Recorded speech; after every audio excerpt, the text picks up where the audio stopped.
बिस्मिल्लाहिर्रहमानिर्रहीम।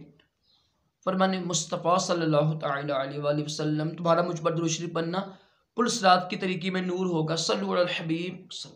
पानी को बैठ कर पीना सुन्नत मुबारक। राशिद अतारी नूर रूहानी इलाज लेकर पेश खिदमत। एक वजीफ़ा लेकर आया हूँ, रूहानी इलाज लेकर आया हूँ बेटियों के नसीब खोलने के हवाले से, और इंशाल्लाह अमराज मुश्किलात भी दूर होंगी। जिन बेटियों की कोई बंदिश है, रुकावट है, कोई परेशानी है, शादी के बाद भी कोई परेशानी है, तो ये अमल करें। इंशाल्लाह इस अल्लाह के नाम की बरकत से उनके नसीब खुलेंगे। इंशाल्लाह रिज़्क़ में बरकत होगी, मुश्किलात दूर होंगी। करना क्या आपने, ये 2 नफल पढ़ने आपने। नफल के ना 3 वक्त होते हैं मकरूह। कुछ लोग कहते हैं जी रात को वक्त भी ज़वाल होता है। ज़वाल होता है सिर्फ 12 बजे, ठीक है, जब सूरज ऊपर आ जाता है ना तब होता है ज़वाल। रात को कौन सा सूरज निकलता है, और मगरब से 20 मिनट पहले, और ज़वाल के वक्त, और सुबह जब सूरज तुलूब होता है ना तब, ये 3 वक्त होते हैं मकरूह। इस वक्त में ना यानी नमाज नफल पढ़ना नहीं सही है, बल्कि कोई भी नमाज पढ़ना जायज़ नहीं है। तो आपने क्या करना है, एक नमाज है जिसकी हदीस पाक में बड़ी फजीलत आई है, उसका नाम है तहियतुल वुज़ू। तहियतुल वुज़ू यानी वुज़ू के बाद जो 2 नफल पढ़ती है ना, यानी वुज़ू के लिए। यहाँ एक होता है तहियतुल मस्जिद, मस्जिद में जाते वक्त यानी 2 नफल पढ़ते हैं, तो इसकी बड़ी फजीलत आई है।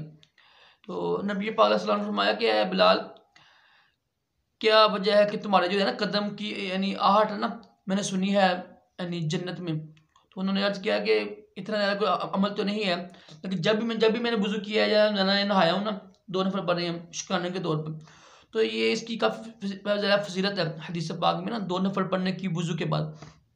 तो आपने जब भी वुज़ू करना है, दिन में सिर्फ 1 मरतबा कर सकते हैं आप, वैसे ज़्यादा करें वो तो जो है स्वाब है। इस अमल के लिए 1 बार करना है आपने, कोई भी वक्त हो, कोशिश करें ज़ोहर के बाद कर लें आप, क्योंकि ज़ोहर के बाद नफल पढ़ना जायज़ है। असर के बाद करना मना है, क्योंकि नफल पढ़ना ही मना है असर के बाद ना। मगरिब के बाद कर लें आप, इशा के बाद कर सकते हैं, या फजर के बाद जब आप उठते हैं ना, यानी 8 9 9 10 बजे 11 बजे तब पढ़ सकते हैं। बेहतर यह है कि आप ज़ोहर के बाद पढ़ लें आप। तो आप वुज़ू करें, बहनें भी भाई भी उसी वजू से नमाज़ पढ़ लें आप, ठीक है। अगर हम जब नमाज़ पढ़ते हैं ना, फ़र्ज़ पढ़ते हैं, तो फ़र्ज़ में ये भी होना हो जाएंगे अदा आपके।